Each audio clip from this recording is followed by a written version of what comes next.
আসসালামু আলাইকুম। কেমন আছেন সবাই? নিশ্চয়ই ভালো আছেন। এই যে এখানে দেখতে পাচ্ছেন মিষ্টি আলু, আর এখানে ঝোলা গুড়। আমাদের উত্তরবঙ্গে এটাকে লালি গুড় বলে, খেজুরের। এই মিষ্টি আলু দিয়ে এই লালিটা খেতে বা ঝোলা গুড় খেতে এতটাই মজা লাগে যে যারা খেয়েছে শুধু তারাই এটার স্বাদটা বুঝবে, আর যারা খায়নি তারা তো বুঝবেই না। তো আপনারা যদি এটা স্বাদটা নিতে চান তাহলে অবশ্যই মিষ্টি আলুর সঙ্গে এই লালি গুড়টা খেয়ে দেখবেন, অসাধারণ লাগে। আবার এই লালি গুড়টা মুড়ি দিয়েও খেতে পারেন, মুড়িতে খেতেও কিন্তু অনেক মজা লাগে।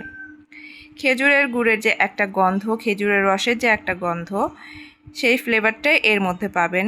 যেহেতু এটা রস জাল করেই এই গুড়টা বানানো হয়, ঝোলা গুড়টা।